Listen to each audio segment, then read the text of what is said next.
ଆମେ ପଢୁଛୁ blessings of the grace chapter ହେଉଛି in search of the psychic being. ମା କହିଲେ you must detach yourself from all these events, the circumstances, the activities that are produced at each moment, the movement at each moment of your life, and remain outside of this. ତୁମେ କ'ଣ କରିବ ନା ଯାହା ଯାହା ଘଟି ଯାଉଛି ପରିସ୍ଥିତି ଘଟଣାବଳୀ ଯେଉଁ କାର୍ଯ୍ୟକଳାପ ସବୁ ତୁମ ଚତୁର୍ଦିଗରେ ହେଉଛି ତାଠୁ ନିଜକୁ ଅଲଗା କରିକି ରଖିବ ଏବଂ ନିଜେ ସମ୍ପୂର୍ଣ୍ଣ ଭାବେ ତାଠୁ ଅଲଗା ହେଇଯିବ। So that nature, the world, the actions and the reactions of all that exists and moves do not fall upon you. ଯାହା ଫଳରେ ପ୍ରକୃତିରେ ଯାହା କାର୍ଯ୍ୟ ହେଉଛି, ପୃଥିବୀରେ ଯେଉଁ କାର୍ଯ୍ୟ ହେଉଛି, ଯେଉଁ କ୍ରିୟାକଳାପ, ଯେଉଁ କ୍ରିୟା ପ୍ରତିକ୍ରିୟା ସବୁ ହେଉଛି, ସେ ତୁମ ଭିତରେ ରହିବନି, ବାହାରେ ରହିବ। ତୁମକୁ ସେ ଡିଷ୍ଟର୍ବ କରିବନି, ତୁମ ଉପରେ ଆସି ପଡ଼ିଯିବନି। ତାମାନେ ଜଣେ କୌଣସି ବାହାର କାର୍ଯ୍ୟକଳାପରେ ସେ ତା ଭିତରେ ରହିବ ନାହିଁ।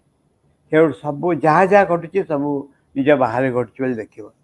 And look at all this turmoil and noise as something in which you do not participate. ଏଇ ସବୁ ଗଣ୍ଡଗୋଳ ସବୁ ପାଟିତୁଣ୍ଡ ସବୁ ଏଥିରେ ତୁମେ ଏମିତି ଚଳିବ ଯେମିତି ତୁମେ ତା ଦେହରେ ଅଂଶଗ୍ରହଣ କରୁନ। To which you give no importance. ତାକୁ କୌଣସି ଗୁରୁତ୍ୱ ଦେଉନ। For these are things that happen outside you, do not touch you.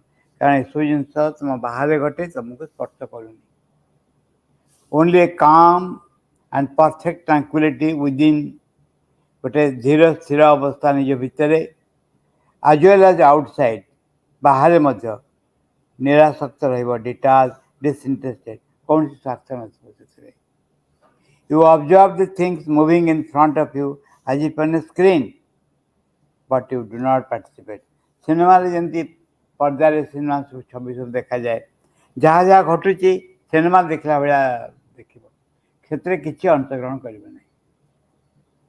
With this attitude, you must aspire silently towards the divine.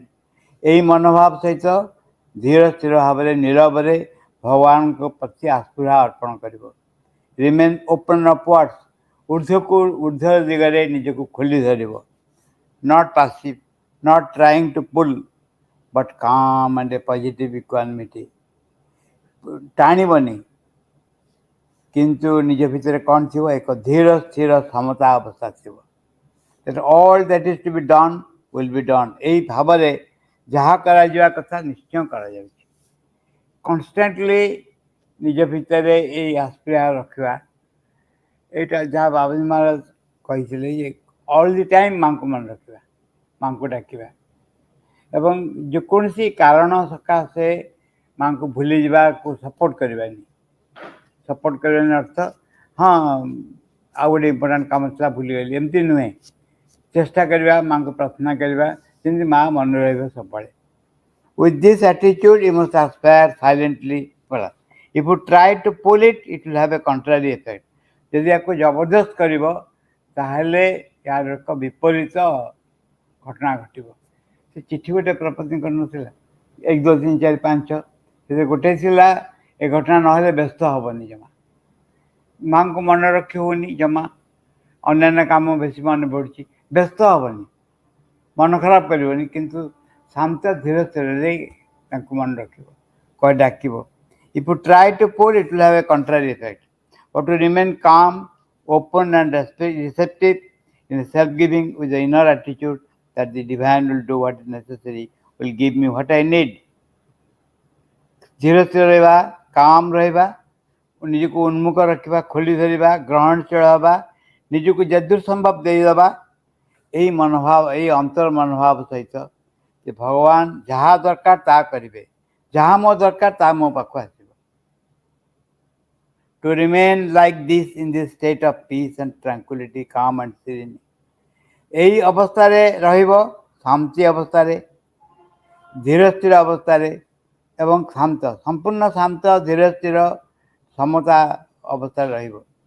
Where nothing moves, nothing makes an impression. କିଛି ହଲଚଲ ହେଉନଥିବ, କିଛି ଏକ ପ୍ରତିକ୍ରିୟା ପ୍ରକାଶ କରୁନଥିବ।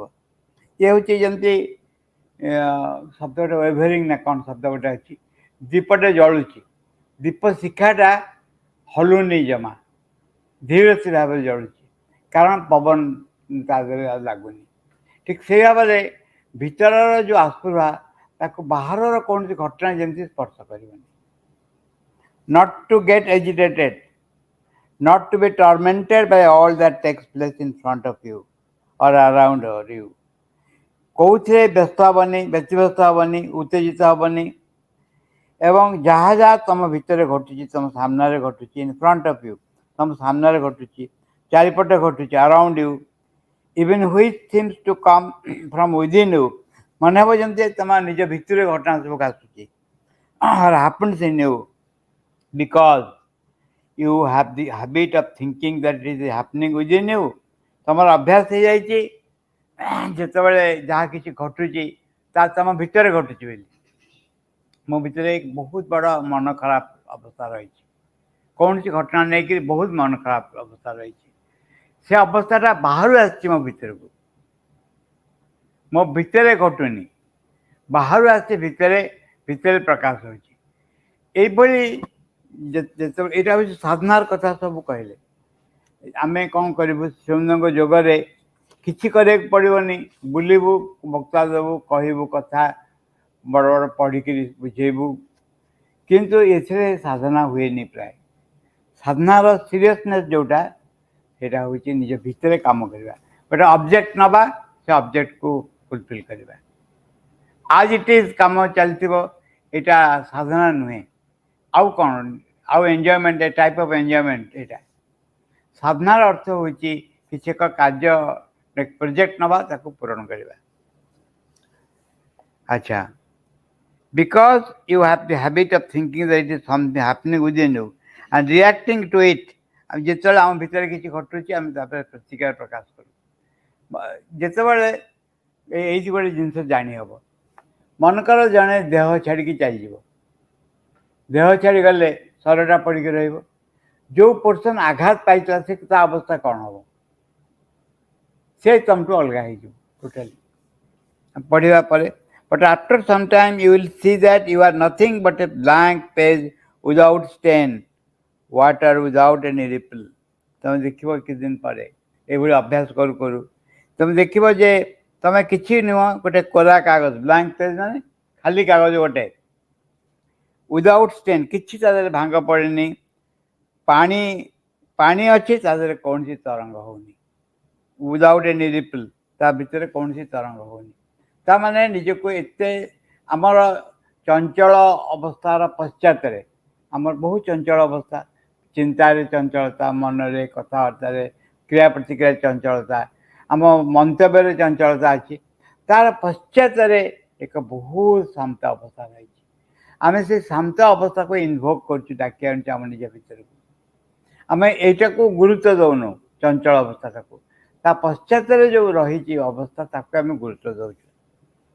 Without any impression, like a crystal where the light can pass without being deformed, where the exterior or movements cannot leave a mark, because there flows a peaceful sweetness that nothing can disturb, nothing can trouble. ଯେମିତି Bhagabati Ganga pass କରୁଛନ୍ତି ନିଜ ଭିତରେ, ଶାନ୍ତ ଧୀର ସ୍ଥିର ଭାବରେ ପରମ ଶୁଦ୍ଧକାରୀ ଏକ ତରଙ୍ଗ ନିଜ ଭିତରେ ପାସ୍ କରୁଛି, ଯାଉଛି, ଏବଂ ବ୍ୟକ୍ତି କ'ଣ କରୁଛି, ଦେଖୁଛି ତାକୁ, ଏବଂ ଯଦି ଦରକାର ପଡ଼ୁଛି ତାକୁ ଆହ୍ୱାନ କରି ଆଣୁଛି ନିଜ ବାହାର ଜିନିଷ ଭିତରକୁ, ବାହାର ତରଙ୍ଗ ଭିତରକୁ। ଏହା ହିଁ ଯଦି କରାଯାଏ ତାହେଲେ କ'ଣ ହେବ ନା, ୟୁ ଆର୍ ଫ୍ରି, ଡିଟାଚ୍ଡ, ତୁମେ ମୁକ୍ତ ହେଇଯିବ, ନିରାସକ୍ତ ହେଇଯିବ। ବୁଝିହେଲା? ଯାହା ଯେଉଁ ଯେଉଁ ଘଟଣା ଘଟୁଛି, ଯେଉଁ ଯେଉଁ ଚିନ୍ତା ମୋତେ ଅଧିକାର କରୁଛି, ସେ ଚିନ୍ତାଠୁ ମୁଁ ଦୂରରେ ରହିବି, ମୁଁ ତାଠୁ ଅଲଗା ହେଇକି ରହିବି। You are free, detach, and you see the world passing before you. ସବୁ ଘଟଣା ଘଟି ଯାଉଛି ନିଜ ଚାରିପଟ ଯାକ, ପୃଥିବୀରେ କେତେ ଘଟଣା ଘଟି ଯାଉଛି, ତାହା ତୁମକୁ ସ୍ପର୍ଶ କରୁନାହିଁ। With all its excessive activities, its trepidance, its tensions, the bad and the good, sorrow and joy, force and inertia, beauty and perversity, in fact, all the contrary movements which are only the external world passing before you, like a cinema in which you do not participate. Cinema ଦେଖିଲେ ସେଥିରେ ଜଣେ କିଏ ଅଂଶଗ୍ରହଣ କରେ? କେହି ଅଂଶଗ୍ରହଣ କରେନି। ଗୋଟେ ଲୋକଟେ ପଡ଼ିଛି ରେଳ ଲାଇନ୍ରେ, ଟ୍ରେନ୍ଟେ ଆସୁଛି ସିନେମା ଦେଖିବ, ଉଠିବେ ବନ୍ଦ ହେଲା, ପାଟି କରିଲେ କିଛି ଲାଭ ହେବନି, କିଛି ସେଥିରେ ହେବନି। ଠିକ୍ ଏକ୍ଜାକ୍ଟଲି ସେଇଆ, ଯାହା ଯାହା ଘଟି ଯାଉଛି you do not participate in it. ଏଇ ଭାବରେ, ଏବଂ এইটা ହିଁ ହେଉଛି କାମ। এইটা ଆରମ୍ଭରୁ ସାଇକ୍ଲିଂର ଆରମ୍ଭରେ କହିଲେ, it is more interesting than go to the moon. ଚନ୍ଦ୍ରକୁ ଯିବାଠୁ ଆହୁରି ଚମତ୍କାର ଏଇଟା, ଆହୁରି ଯେକୌଣସି ଆଡ଼ଭେଞ୍ଚରଠୁ ଚମତ୍କାର। ଏଭଳି ଏକ କାମ, ଘଟଣା ଭବିଷ୍ୟତରେ ସମସ୍ତଙ୍କ ଜୀବନରେ ଘଟିବାକୁ ଆରମ୍ଭ କରିବ। ବିଶେଷ ଭାବରେ ଆମେ ଯେଉଁମାନେ ମାଙ୍କ ଚୁନ୍ଦଙ୍କ କଥା ଶୁଣୁଛୁ, ଜାଣୁଛୁ, ପଢ଼ୁଛୁ, ଆମ ପାଇଁ ଏଇଟା ଗୋଟେ କାର୍ଯ୍ୟ ହେଇକି ରହିବ। ଏବଂ ଧୀରେ ଧୀରେ ଯେତେବେଳେ ଆମେ ପ୍ରସ୍ତୁତ ହେଇଯିବୁ, ଏଇ କାର୍ଯ୍ୟଟା, ଲକ୍ଷ୍ୟଟା ଆମକୁ ଦିଆଯିବ, ଏ କ୍ୱେଶ୍ଚିନ୍ ପେପର୍ ଆମକୁ ଦିଆଯିବ ଯେ ଏଇଟାକୁ ଆମେ ଫୁଲଫିଲ୍ କରିବୁ କୌଣସି ମତେ ନିଜ ଭିତରେ। ସେତେବେଳେ ବୁଝିପାରିବୁ ଯେ ଆମକୁ ଏଇ କାମଟା ଦିଆହେଇଛି ଏବଂ ଏଇଟା most important work. You observe the events and the things, you survey them, you are the master, you have control over all your circumstances. ଯାହା ଯାହା ଘଟଣା ଘଟୁଛି ତା ଉପରେ ତୁମ ଅଧିକାର ଆସିଛି, ତୁମେ ତା ପ୍ରଭୁ ହେଇ ଉଠିବ, ତୁମେ ତା ଦୟାରେ ଚଳିବନି। ଯିଏ ଯାହା କହିବ ଆମେ ସେଥିରେ ଭାସିଯିବୁ, ଏ କଥା ଜମା ନୁହେଁ, ଜମା ସେ ଘଟଣା ଘଟିବନି। You are the master, you have control over all the circumstances.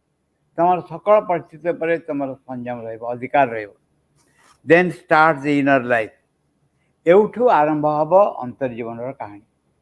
କ'ଣ ହେବ ନା, ପ୍ରଥମ କଥା ହେଲା, ଆମେ ଯାହା ଯାହା ଘଟୁଛି ତା ସାଙ୍ଗରେ ମୋର ଏକ ସମ୍ପର୍କ ଥାଏ ସବୁବେଳେ, ମୁଁ ତା ଦେହରେ ଭାସିଯାଏ। ସୁଖ ହେଉ ବା ଦୁଃଖ ହେଉ, ଯେ ଭଲ ମନ୍ଦ ଯାହା ହେଉ, ତା ଦେହରେ ଭାଇବ୍ରେଟ୍ କରିବାକୁ ମୁଁ ଆରମ୍ଭ କରେ। ତା ନ କରିକି ଯେ ମୁଁ ନିଜକୁ ଅଲଗା ରଖିବି ଏବଂ ଦେଖିବି ଯେ ଜିନିଷ ଗୁଡ଼ିକ ଘଟୁଛି ତା ଦେହରେ ମୁଁ ଅଂଶଗ୍ରହଣ କରୁନି। ଏଇଟା କେବଳ ସମ୍ଭବପର ହେଇପାରିବ ଯଦି ମାଙ୍କୁ ସଦାସର୍ବଦା ସ୍ମରଣ ରଖାଯାଏ ଏବଂ ଚେଷ୍ଟା କରାଯାଏ ସ୍ମରଣ ରଖିବା ପାଇଁ। ଭୁଲିଗଲେ ପୁଣି ଥରେ ସଂକଳ୍ପ କରାଯାଏ ଯେ ଆଉ ଥରେ ସ୍ମରଣ ରଖିବା ପାଇଁ। ଦେନ୍ ଷ୍ଟାର୍ଟ ଦି ଇନର ଲାଇଫ୍। ଏଇଠୁ ହିଁ ଅନ୍ତର୍ଜୀବନ ଆରମ୍ଭ ହୁଏ, ତା ପୂର୍ବରୁ ନୁହେଁ। ତା ପୂର୍ବରୁ ଅନ୍ତର୍ଜୀବନ କଥା ଉଠୁନି। Then start the inner life. You plunge within yourself to the very depth. Moreover, there is no end to discover, to feel, to observe, to realize, and to rejoice in finding an inconceivable new world which cannot be expressed by your language or your mode of expression, or which cannot be labeled by your sense of value and the so-called attitude. ଯେ କହୁଛନ୍ତି ଯେ ଏଇ ଭାବରେ ଅନ୍ତର୍ଜୀବନ ଆରମ୍ଭ ହୁଏ ଏବଂ ନିଜେ ତୁମେ ଭିତରେ ଡୁବ ଦେବାକୁ ଆରମ୍ଭ କର। ଡୁବ ଦେବା ଅର୍ଥ ହେଉଛି ପ୍ଲଞ୍ଜ ୱିଦିନ୍ ୟୁର ସେଲ୍ଫ। ଗୋଟେ ସାଧୁ ଥିଲେ, ତାଙ୍କୁ ଯିଏ ଆସି ଯେଉଁ କ୍ୱେଶ୍ଚିନ୍ ପଚାରେ ସେ ତାକୁ ଉତ୍ତର ଦିଅନ୍ତି, ଆରେ ଡୁବ ଦିଅ, ଡୁବ ଦିଅ, ବସିକି ଡୁବ ଦିଅ। ସମସ୍ତେ ଦେଖନ୍ତୁ, ଦିନେ ସାଧୁ ବସିଛନ୍ତି, ତାଙ୍କ ଶିଷ୍ୟମାନେ ଅଛନ୍ତି, ଗୋଟେ ଝରଣା ବହିଯାଉଛି। ଝରଣାରେ ଜଣେ ଆବିଷ୍କାର କଲା ଚମତ୍କାର ଆମ୍ବଟେ ପଡ଼ିଛି, ବହୁତ ବଢ଼ିଆ ଚମତ୍କାର ଆମ୍ବଟେ। ଶିଶୁମାନେ କଥାବାର୍ତ୍ତା କରିବା ଆରମ୍ଭ କଲେ, ଆମ୍ବଟା ନିଶ୍ଚୟ ଝରଣାଟା ରାଜାଙ୍କର ଉଦ୍ୟାନ ଦେଇକି ଆସିଛି, ତେଣୁ ଏ ଆମ୍ବଟା ଏମିତି ଦେଖାଯାଉଛି, ରାଜାଙ୍କର ଉଦ୍ୟାନର ଆମ୍ବ। ଆଜିକାଲି ଏଇଟା ନୁହେଁ, ଏଇଟା ପର୍ବତ ଉପରୁ ନଈ ବାହାରିଛି, ଝରଣାଟା ବାହାରିଛି ତ ପର୍ବତ ଉପରେ କେଉଁ ଗଛର ଆମ୍ବ ଗଛର ଏଇଟା ଆମ୍ବ। ଆଜିକାଲି ଏଇଟା ନୁହେଁ, ହୁଏତ କିଏ ପରିବା ବିକ୍ରି କରିବାକୁ ଯାଇଛି, ପଡ଼ିଯାଇଛି, ତାର ବାହାରର ଆମ୍ବ ଗୋଟେ ବାଇଚାନ୍ସ ବଡ଼ ହେଇଯାଇଛି। ଏମିତି କଥାବାର୍ତ୍ତା କରୁ କରୁ ଦେଖାଗଲା ଯେ ଗୋଟେ ଗାଉଁଲି ପିଲାଟେ ଆସିଲା। ସେ ଶୁଣିଲା କଥା, ଚାହିଁଲା, ଦେଖିଲା ଆମ୍ବଟା ଅଛି ବୋଲି, ମାରିଲା ଡୁବ, ଆମ୍ବଟାକୁ ଧରିଲା, ଖାଇକି ରଖିଲା, ବଢ଼ିଆ ଲାଗୁଛି, ଏକି ଚାଲିଗଲା। ସାଧୁ କହିଲେ, ଏଇଥିପାଇଁ ମୁଁ କହୁଥିଲି ଡୁବ ଦିଅ ବୋଲି। ତମେ ସବୁ କଥାବାର୍ତ୍ତା କରୁଥିଲ ଆମ୍ବ ଭିତରେ, ସେ ଡୁବ ଦେଲା, ଆମ୍ବ ନେଲା, ଗଲା। ତେଣୁ କୌଣସି କଥାର ବାହାରରେ ଅଟକି ନ ଯାଇକିରି ଯଦି ଡୁବ ଦିଆଯାଏ ତାହେଲେ ତାକୁ ସ୍ପର୍ଶ କରିହେବ। ଆମେ ବାହାରୁ ୱି ଆର୍ ସାଟିସ୍ଫାଏଡ୍, ତା ନ କରିକିରି ଆମେ ଯଦି ଭିତରୁ ପ୍ରବେଶ କରିବାକୁ ଆରମ୍ଭ କରିବୁ ତାହେଲେ ତା'ର ମୂଲ୍ୟ ଆମେ ବୁଝିପାରିବୁ। Moreover, there is no end to discover, to feel. Go deeper into your soul. ଗୋଟେ ମେସେଜ ଶ୍ରୀମନ୍ଦିରଙ୍କ ଫଟୋ ସାଙ୍ଗେ ଦିଆହେଉଥିଲା ଅଛି। Go deeper into your soul. ଯେତେ ଯେତେ ନିଜ ଭିତରେ ଡୁବିବ ଦେଖିବ ମାନେ ପାସିଫିକ୍ ଓସେନ୍ ପ୍ରଶାନ୍ତ ମହାସାଗର ଅଛି ତା ଭିତରେ। ଏବଂ ଯେତେ ଭିତରେ ଯାଉଛ ସେତେ ନୂଆ ନୂଆ ଆବିଷ୍କାର ହେଉଛି। To discover, to feel, to observe, to realize, and to rejoice in finding an inconceivable new world which cannot be expressed by your language or your mode of expression, or which cannot be labeled by your sense of value and your so-called attitude. जोटाको बाहरर कौनसी वस्तु द्वारा भीतरर अंतरराज्य को मापी hub नहीं। कौन हम तुम्हें तुम भाषा देखिए व्यवहार प्रकाश कर पारबनी एवं तुम जो भाव में भावुच मूल्य दौच बाहर वस्तु को से मूल्यबोध अंतर चेतनार आवश्यक जो घटनावली ताकू दे हेनी। तुम तथाकथित मनोभाव से काम करनी but it can be lived and which is truth of your existence. या को वक्तृता देकर अन्य कौन विषय कथबार्ता न करी जदि अनुभव को बंचाए अनुभव में ताल ही तार किसी मूल्य आसो।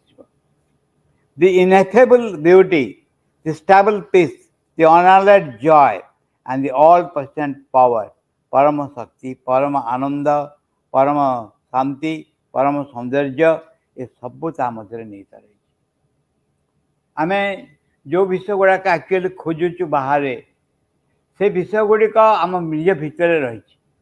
आम जदि ये बाट दे जाऊ बाट नंबर 1 कौन है जहाँ जहाँ घटुची ता आमको हल दौनी व्यस्त आम होनु जमा यहीटा को अभ्यास स्टार्ट हम जे कौन सी घटना द्वारा आम व्यस्त होने आ तरतर हो कमेंट आम करूनी फल कौन जो ना चैत्य आध्यात्मिक शिक्षा पॉइंट्स गुड़ाक अच्छी कौन सी कथार इमिडिएटली कमेंट दबनी अपेक्षा कर देख भीतर घटनावली अलग रकम बाहर घटनावली अलग रकम तुमको कहीं डिस्टर्ब करें भितर श्रद्धा भक्ति विश्वास प्रेम एक शिक्षा सब जलुव बा एक अनुभव सब जलुव you concentrate with it and be identified with it. It is this and something more still एति छड़ा आउ अनेक जिन रही भितर the very substance of what you conceive of what you have is transform. जो जहाँ तुम चिंता कर बुझुल जहाँ तुम थी से परिवर्तन हो जाए। The air that you breathe changes जो पवन निश्वास नौल से पवन भी परिवर्तन हो जाए इज ट्रांसम्यूटेड एंड डिवाइनाइज तार दिव्यतर परिणत हो परिवर्तित हो। But in order that you may feel this effect in you much work has to be done. ये अवस्था आसा पूर्व अनेक काम कर कौ जगार वर्णना कर दौड़ बोली कौ जगार वर्णना कराई दौड़ा आम जीवन लक्ष्य बोली कौटी वर्णना कराई जो विषय कहूँ निज भितर निराशक्त रही मोर किसी है कि हम कौ बाटे आम से किसी समथिंग को आम जापारूँ समथिंग हूँ आम सीरियसली नबू टू डू दिस वर्क आम जहाँ आम चारिपाख परिवेश परिस्थिति सी ही हम जो परिस्थिति परिवेश आम जाऊँ तार कारण आम भितर से वस्तु रही। But in order that you may feel this effect in you much work has to be done. बहुत कम किसी करा पड़ो an untiring effort to purify oneself निरंतर चेष्टा कर निज को शुद्धता जमी आनब ताको बढ़िया भाव में वर्णना कराई गोटे it is near to that not that चित्त शुद्धि बोली निज भितर एक सुस्थ अवस्था आसो शुद्ध अवस्था आसो to become conscious conscious of the self सचेतन हम क्या को विषय सचेतन हम निज भितर आत्मा विषय सचेतन हम conscious of all the parts of your being सचेतन हम निजर व्यक्तित्वर अन्यान्य अंश गुड़िक प्रति कौ जगार मुझे कष्ट कार्य करी कौटी पवन आसला पुणी धूली करदेला घरटा पुणी मत ओलिया पड़ू कौठू कौ बाटे धूली आसूची बाट को चिन्हवा पड़ो जानवा पड़ो एवं ताको बंद करदे पड़ो। हाउ टू बिकम कॉन्शियस माँ पचारे माँ कह कॉन्शियस तो कहले to become conscious conscious of the self, conscious of all the parts of the being. ତାପରେ ମା କ୍ୱେଶ୍ଚିନ୍ କଲେ ହାଉ ଟୁ ବିକମ୍ କନସିୟସ୍, ସଚେତନ କେମିତି ହେବ? That is the problem, by the will and it is not difficult. ସଂକଳ୍ପ ଦ୍ୱାରା ସଚେତନ ହେବ, କିନ୍ତୁ ଏଇଟା ଏତେ କଷ୍ଟ ନୁହେଁ।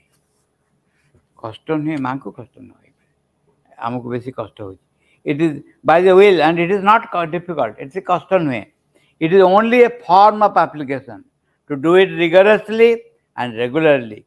ନିୟମିତ ଭାବରେ ଯଥାର୍ଥ ପ୍ରଚେଷ୍ଟା ସହିତ ୟାକୁ ନିଜ ଉପରେ ପ୍ରୟୋଗ କରିବ ସଂକଳ୍ପକୁ।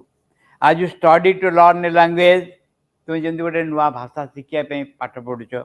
As you exercise to develop your muscles, exercise କରୁଛ ଯାହାଫଳରେ ମାଂସପେଶୀ ସୁଦୃଢ଼ ହେଇପାରିବ। ଅର୍ ଲର୍ନ ଟୁ ପ୍ଲେ, କି ନୂଆ ଖେଳଟେ ଆରମ୍ଭ କରୁଛ ଖେଳିବା ପାଇଁ ଶିଖୁଛ ଯେମିତି।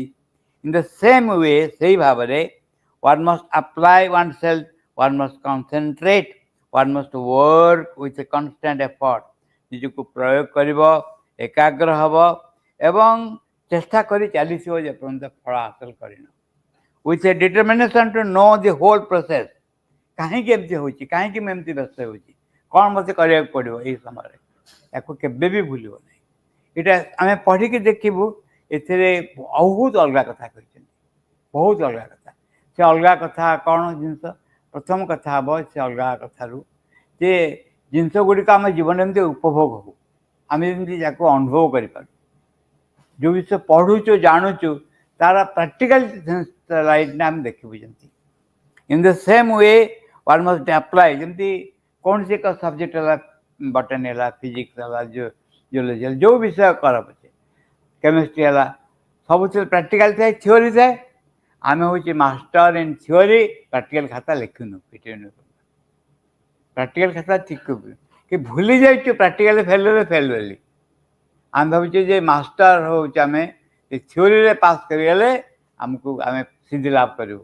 ଥିଓରିରେ ପାସ୍ କରିଗଲେ ପାସ୍ କେବେ ହୁଏନି, ପ୍ରାକ୍ଟିକାଲରେ ପାସ୍ କରିବାକୁ ପଡ଼ିବ। ଆଉ ପ୍ରାକ୍ଟିକାଲରେ ପାସ୍ ନ କଲେ ନିଶ୍ଚୟ ଫେଲ୍।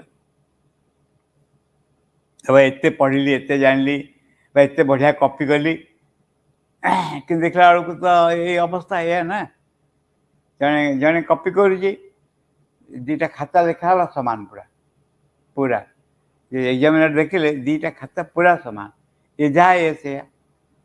ଜଣଙ୍କର ବାପାଙ୍କୁ ଡକେଇଲେ, କହିଲେ ଯେ ଆପଣଙ୍କ ପୁଅ କପି କରିଛି। ନା କେମିତି କପି କଲା, କେଉଁଠୁ? ନା ଆର ଖାତା ଦେଖନ୍ତୁ, ଏ ଖାତା ଯାହା, ଏ ଖାତା ସେୟା। ନା ସେ ମୋ ପୁଅଠୁ କପି କରିଥିବ, ମୁଁ କାହିଁ, ମୋ ପୁଅ କାହିଁ ତାଠୁ ଭାବୁଛନ୍ତି? ନା ହଁ ହଁ ଠିକ୍, ତା ବି ହେଇପାରେ। ଦେଖନ୍ତୁ କିନ୍ତୁ କ'ଣ ହେଇଛି, କିଛି କପି କରିକି ଆଣିଛି, ବାକି ଜାଗାରେ ଡୁ ବୋଲି ଲେଖି ଛାଡ଼ି ଦେଇଛି। ଆଉ କପି କରିବାକୁ କେତେ ଲେଖିବ, ସେୟାକୁ ଡୁ ବୋଲି ଲେଖି ଦେଇକି ଛାଡ଼ି ଦେଇଛି। ଆମେ ସେଇଭଳି ଭାବରେ ସାଧନାରେ ମଧ୍ୟ ସେ ଡୁ ବୋଲି ଲେଖିଦେଉ, ଯାହା ହେଇଛି ଏମିତି ହେବ, ମୁଖସ୍ଥ କରିଦେଉ ସାଧନା ପ୍ରୋସେସ୍ କ'ଣ କେମିତି ହେବ କ'ଣ ନାହିଁ, ତାକୁ କାର୍ଯ୍ୟରେ ପରିଣତ କରିବାକୁ ଇଚ୍ଛା କରୁନି। In the same we one must apply oneself, one must concentrate, one must work with a constant effort, with a determination to know the whole process of what which is thing happening within you or outside। ଯେ କ'ଣ କରିବ ନା, ୟାକୁ ପ୍ରୟୋଗ କରିବ ନିଜ ଉପରେ, ଏକାଗ୍ର ହେବ ଏବଂ ନିରନ୍ତର ଚେଷ୍ଟା କରି ଚାଲିଥିବ ଏଇ ସଂକଳ୍ପ ସହିତ ଯେ ଯାହା ଘଟୁଛି ତୁମ ଭିତରେ, know the whole process of that which is happening within or you are outside। ତୁମ ଭିତରେ ଏବଂ ବାହାରେ ଯାହା ଘଟୁଛି ସେଟା ପୁରାଟା ବୁଝିପାରିବ। ସେତେବେଳେ ଗୋଟେ ଚମତ୍କାର ଆବିଷ୍କାର କରାଯିବ, ସେ କହୁଛନ୍ତି। ସେ ଆବିଷ୍କାରଟା ହେଉଛି କ'ଣ ନା, ବାହାରେ ଯାହା ଘଟୁଛି ତାହା ଦେଖେଇଦିଏ ଯେ ଭିତର ଅବସ୍ଥାଟା କ'ଣ। ବାହାରେ ଯାହା ଘଟୁଛି ତାହା ଦେଖେଇଦିଏ ଭିତର ଅବସ୍ଥାଟା କ'ଣ ବୋଲି। ଏବଂ ସେତେବେଳେ ଯେତେବେଳେ ୟାକୁ ଜାଣି ହେବ, ଗୋଡ଼ ତଳେ ଲାଗିଲା ଭଳିଆ ଲାଗିବ, ଯେମିତି ହଁ ଗୋଟେ ସଲିଡ୍ ବେସ୍ ଉପରେ ମୁଁ ଠିଆ ହେଇଛି। କହୁଛନ୍ତି ପୁଣି which is happening within you or outside, how the body, the mental and the vital react। ଏବଂ ମୋର ଦୈନନ୍ଦିନ କାର୍ଯ୍ୟ ପ୍ରତି ମୋ ଶରୀର, ମନ ଏବଂ ପ୍ରାଣ କେମିତି ପ୍ରତିକ୍ରିୟା ପ୍ରକାଶ କରୁଛି। ତାମାନେ ମୋ ଭିତରେ ଯାହା ହେଉଛି, ମୋ ଚିନ୍ତାରେ, ମୋ ପ୍ରାଣରେ, ମୋ ବିଭିନ୍ନ ଦେହରେ ଯାହା ଘଟୁଛି ତାହା ହେଉଛି ଅନ୍ତରରେ ଘଟୁଥିବା କଥାର ପ୍ରଭାବ, ବା ବାହାରେ ଯାହା ଘଟୁଛି ତାର ଏକ ପ୍ରତିଫଳନ। Why does this have a certain effect in you? Why not another? ଏ ଘଟଣା କାହିଁକି ମୋ ଭିତରେ ଏମିତି ଘଟୁଛି, ଆଉ କିଛି ଘଟଣା ଘଟୁନି। How does one react and what is the manner, ଜଣେ କେମିତି ପ୍ରତିକ୍ରିୟା ପ୍ରକାଶ କରୁଛି, କେଉଁ ଭାବରେ ସେ ପ୍ରତିକ୍ରିୟା ପ୍ରକାଶ କରୁଛି। What is it that reacts within oneself, who is it that directs, who is it that controls all this phenomenon. ମୋ ଭିତରେ ଯାହା ଯାହା ଘଟୁଛି, ଯାହା ବାହାର ବାହାରେ ଘଟୁଛି, ତାର ପ୍ରଭୁ କିଏ, କିଏ ତାକୁ ଆଲାଉ କରିଛି ମୋ ଭିତରେ ଏସବୁ ଘଟଣା ଘଟିବା ପାଇଁ। By which habit does one feel that it is this or that has to be done and what will be the best? କେଉଁ ଅଭ୍ୟାସ ଦ୍ୱାରା ଡିସାଇଡ଼୍ କରାହେଉଛି ମୁଁ ଏ ବାଟେ ଯିବି କି ସେ ବାଟେ ଯିବି, ଏକଥା କହିବି କି ସେ କଥା କହିବି, ଏବଂ କେଉଁ କାମଟା ମୋ ପାଇଁ ଭଲ ହେବ, ସର୍ବୋତ୍ତମ ହେବ, ସେ କାମଟା ମୁଁ କେମିତି ଚିହ୍ନି ପାରିବି। Which actions will produce this reaction? କେଉଁ କ୍ରିୟା ଏଇଭଳି ସବୁ ପ୍ରତିକ୍ରିୟା ମୋ ଭିତରେ ଦେଖାଉଛି। Who presides, who determines what will be the best for us? କି ମୋ କାର୍ଯ୍ୟର ପ୍ରଭୁ କିଏ, କିଏ ଡିସାଇଡ଼୍ କରେ ମୋ ପାଇଁ କ'ଣ ଭଲ ହେବ, ତା ଘଟିବ ବୋଲି। What is this consciousness which works to teach us the attitude which changes the perspectives of all our actions? ସେଇ ଚେତନା କ'ଣ ଯାହା ମୋତେ ଶିଖାଏ ଯେ ଏଇସବୁ କ୍ରିୟା ପ୍ରତିକ୍ରିୟାର ମୂଳ କ'ଣ, କାହିଁକି ଏସବୁ ଘଟୁଛି ବୋଲି। ମା କହିଲେ, ମା ତାପରେ ବର୍ଣ୍ଣନା କଲେ, one must enter within to the very depth, ଜଣେ ନିଜ ଭିତରର ଗଭୀରରେ ପ୍ରବେଶ କରିବ। ଏ ଫାଷ୍ଟ ଆମେ ଯାହା ପଢ଼ିଲୁ ତାର ଭିତରେ ହେଲା ଯେ ବାହାରେ ଭାସି ନ ଯାଇକିରି ଆମ ଅସଲ କାମ ହେଉଛି ଯେଉଁ କାମ ଆମ ହାତକୁ ଦିଆଯାଇଛି, ଯେଉଁ କାର୍ଯ୍ୟ ହାତକୁ ଦିଆଯାଇଛି, ସେ କାର୍ଯ୍ୟଟା ହେଲା ପ୍ରୋସେସ୍। ମନେକ ମୋତେ ଦିଆଯାଇଛି ଘରଟା ଓଳେଇବା ପାଇଁ, ଏଇଟା ହେଲା ପ୍ରୋସେସ୍। ଏଇଟା ମୋ ଜୀବନର ଲକ୍ଷ୍ୟ ନେଇ ଘର ଓଳେଇବା, ଏ ପ୍ରୋସେସ୍କୁ ନେଇକରି ମୁଁ କାର୍ଯ୍ୟଟା କରିବି। ପ୍ରୋସେସ୍ଟା କ'ଣ ହେଲା, ଘରଟା ଓଳଉଛି, ବେଷ୍ଟ ଭାବରେ ଯେମିତି ଓଳେଇବି, ଏବଂ ଘର ଓଳେଇଲା ଭିତରେ ମୁଁ ଘର ଓଳେଇବିନି, ମା ନିଜେ ଘର ଓଳେଇବେ ମୋ ଭିତରେ ଦେଇକି। ମୁଁକୁ ହଟେଇ ଦେବା, ମାଙ୍କୁ ନେଇ ଆସିବା ତା ଆଗକୁ, ଏ ହେଉଛି କାର୍ଯ୍ୟ। ତାପରେ ସେ ବର୍ଣ୍ଣନା କରିଛନ୍ତି, one must enter within to the very depth there where is found a certitude that it is the good, where one feels a peace and a joy। ଯେ ଜଣେ ନିଜ ଭିତରେ ବହୁତ ଗଭୀରରେ ପ୍ରବେଶ କରିବ ଦେଖିବା ପାଇଁ କେଉଁଟା ଠିକ୍, କେଉଁଟା ଶୁଭଙ୍କର, ଏଭଳି ଏକ ନିଶ୍ଚିତତା ନିଜ ଭିତରେ ଆସିବ। ତାମାନେ କ'ଣ, ଶୁଭଙ୍କର ମାନେ କ'ଣ, କେଉଁଟା ମୋ ପାଇଁ ଠିକ୍, କେଉଁଟା ମୋ ପାଇଁ ଭୁଲ। ଯେତେବେଳେ ସାଇଣ୍ଟିଫିକ୍ ଡିସ୍କଭରି ପଛରେ ଜଣେ ଆଗେଇ ଯାଏ, ଇଟ୍ ବିକମ୍ସ ନ୍ୟାଚୁରାଲ୍, ନିଜ ଭିତରେ ଏକ ସର୍ଟିଚ୍ୟୁଡ୍ ଭାବ ଆସେ। ସର୍ଟିଚ୍ୟୁଡ୍ ଭାବ ଅର୍ଥ ହେଉଛି ଯେ ନିଶ୍ଚିତ ଏ କାର୍ଯ୍ୟଟା କରିବାକୁ ପଡ଼ିବ ଏବଂ ଏଥିରେ ଭୁଲ ନାହିଁ ବୋଲି। ଯେଉଁ ଜାଗାରେ ଭୁଲ ଥିବ, ଅସୁବିଧା ଥିବ, ସେଇ ଜାଗାରେ ପ୍ରଥମ ଯେଉଁ ଜିନିଷ ମୁଣ୍ଡ ଟେକିବ ତା ହେଉଛି ଚଞ୍ଚଳତା, ଅସ୍ଥିରତା ଏବଂ ଅନକଣ୍ଟ୍ରୋଲ୍ଡ ଭାବ ନିଜ ଉପରେ ଏକ ଅନକଣ୍ଟ୍ରୋଲ୍ଡ ଭାବ, ଯାହା କୌଣସି ଅକ୍ତିଆର ନାହିଁ। ତାପରେ ଅସ୍ଥିରତା, ଚଞ୍ଚଳତା ଭିତରେ କେଉଁଟା ଠିକ୍ କେଉଁଟା ଭୁଲ ଜଣାପଡ଼ିବନି। ଯେମିତି ପାଣି ଯେତେବେଳେ ଚଞ୍ଚଳ ହେଉଛି, ପାଣି ଗୋଟେ ଜାଗାରେ, ଚନ୍ଦ୍ରଟା କିରଣଟା ତାପରେ ପ୍ରତିଫଳନ ପଡ଼ିଲେ ଚନ୍ଦ୍ର ଭଲ ଦେଖାଯିବନି। ଠିକ୍ ସେଇ ଭାବରେ ନିଜ ଭିତରେ ଚଞ୍ଚଳତା, ଅସ୍ଥିରତା ଆସିଲେ କେଉଁଟା ଠିକ୍ କେଉଁଟା ଭୁଲ ଜାଣି ହେବନି। where conflict and doubt disappear, ଏହା ଏମିତି କି ଘଟଣା ଘଟିବ, ସନ୍ଦେହ, ଅସ୍ଥିରତା ସେ କୁଆଡ଼େ ଚାଲିଯିବ ନିଜ ଭିତରୁ। where one bows down to be guided to find the truth of our existence, ଜଣେ ଏଇ ପରିଚାଳନା ପାଖରେ ମୁଣ୍ଡ ନଇଁଯିବ ଏବଂ ଆମର ନିଜର ସ୍ଥିତି ଯେଉଁଠୁ ଆମେ କାର୍ଯ୍ୟ ଆରମ୍ଭ କରୁଛୁ ତା ପାଖରେ ଜଣେ ନତମସ୍ତକ ହେବ। where the illusion and the futility of all our labor disappears, ଯେତେ କଷ୍ଟ ସହିଛୁ, ଯେତେ ମିଥ୍ୟା ଦ୍ୱାରା ପରିଚାଳିତ ହେଇଛୁ, ସେସବୁର ଅସ୍ତିତ୍ୱ ଦୂର ହେଇଯିବ। all our labor disappears, ଯେତେ କଷ୍ଟ କରୁଛୁ ସେ କଷ୍ଟ ଆଉ ଲାଗିବ ନାହିଁ। to find the remedy of all the pains and suffering of the inconscience and the ignorance, ଅନିଶ୍ଚେତନା ଓ ଅଜ୍ଞାନତାର, ଅନ୍ଧକାରର ଯେତେ ଦୁଃଖ, କଷ୍ଟ, ଯନ୍ତ୍ରଣା, ତାର ଏକ ସମାଧାନ ଆମେ ନିଜ ଭିତରେ ପାଇପାରିବୁ। ଏଇଟା ହେଉଛି ବହୁତ, ଟୁ ଫାଇଣ୍ଡ ଦ ରିମେଡି ମାନେ ଚମତ୍କାର ବିଷୟ ଯେ ଆମେ ଯଦି ଦୁଃଖ, କଷ୍ଟ, ଯନ୍ତ୍ରଣା ସହୁଛୁ ତାର ଏକ ସମାଧାନ ନିଜ ଭିତରେ ଖୋଜିକି ପାଇପାରିବୁ। ଏ କମ୍ କଥା ନୁହେଁ। To be guided and to find the solution to all that puts one down like a burden, ପରିଚାଳିତ ହେବା କାହା ଦ୍ୱାରା, ସେଇଭଳି ସେଇ ଚେତନା ଶକ୍ତି ଦ୍ୱାରା ପରିଚାଳିତ ହେବା, ଏକ ସମାଧାନ ଖୋଜିପାରିବା। କାହାର ସମାଧାନ? ଯେଉଁ ବୋଝ ଆମେ, ଅଜ୍ଞାନତା, ନିଶ୍ଚେତନା ଯେଉଁ ବୋଝ ଆମେ ମୁଣ୍ଡରେ ବୋହିକି ଚାଲିଛୁ ତାର ଏକ ସମାଧାନ ପାଇପାରିବା। and which becomes more and more heavy. এই অজ্ঞানতা সমাজ এই অজ্ঞানতা ଅନ୍ଧକାର ଅଧିକରୁ ଅଧିକ ମୋତେ ମାଡ଼ି ବସୁଛି, ଅଧିକରୁ ଅଧିକ ମୋତେ ଅସୁବିଧାରେ ପକାଉଛି, and which chains one in a more inestable difficulties, ଯାହା ଜଣକୁ ବାନ୍ଧି ପକାଉଛି ଅସରନ୍ତି ଅସୁବିଧା ଭିତରେ ଦେଇକି ଆସିଲା ବେଳକୁ। ଏଇ ହେଉଛି ବାଟ, ଯେଉଁ ଯେଉଁ ଯେଉଁ ପ୍ରୋବ୍ଲେମ୍ ଆଉ ତା ସଲ୍ୟୁସନ୍ ସେ କହିଲେ, ଏବଂ ହାଉ ଟୁ ଡୁ ଇଟ୍ ଆରମ୍ଭ ପୁଣି ଆଉ ଥରେ ଆରମ୍ଭ କରିଛନ୍ତି। ମୂଳ କଥା ହେଲା one has to go within. ନିଜର ଚିନ୍ତା ଗୁଡ଼ିକ ନିଜ ଚିନ୍ତା ନୁହେଁ, ଏ ଚିନ୍ତା ଗୁଡ଼ିକ ବାହାରୁ ଆସିଛି ମୋ ଭିତରେ। ମୁଁ ଯେତେବେଳେ ଜଣେ କିଛି ଗୋଟେ ଅପମାନ କରି କହିଲା, ମୁଁ ଆଇ ରିଆକ୍ଟ ଟୁ ଇଟ୍, ମୁଁ ରିଆକ୍ଟ କରୁଛି, ମୁଁ ବ୍ୟସ୍ତ ହେଉଛି, ସେତେବେଳେ ମୁଁ ଜାଣିବି ଯେ ମୋତେ କିଏ ଗୋଟେ ଧରି ପକାଇଲା, ଧରି ପକାଇକିରି ମୋତେ ପୁଣି ଦେଖାଇଲା, ମୁଁ ପରୀକ୍ଷାରେ ପୁଣି ଫେଲ୍ ହେଇଗଲି। ମୁଁ ଯେତେବେଳେ ବ୍ୟସ୍ତ ହେଉଛି, ବିଚଳିତ ହେଉଛି, ଅସ୍ଥିର ହେଉଛି, ତା ମାନେ ମୁଁ ପରୀକ୍ଷାରେ ଫେଲ୍ ହେଇଗଲି। ମୁଁ ଯଦି ସ୍ପଣ୍ଟେନିୟସଲି ମାଆଙ୍କୁ ଡାକିବି, ମାଆଙ୍କ ଉପରେ ନିର୍ଭର ରଖିବି, ନିଜ ଭିତରେ ଥିବା ଶାନ୍ତ ଅବସ୍ଥାକୁ ପୁଣି ନେଇ ଆସିବି, ତାହେଲେ ଜଣାପଡ଼ିବ ଯେ ମୁଁ ଏ ଅସୁବିଧାରୁ ବାହାରି ଆସିପାରିବି ବୋଲି। ପଡ଼ିବ।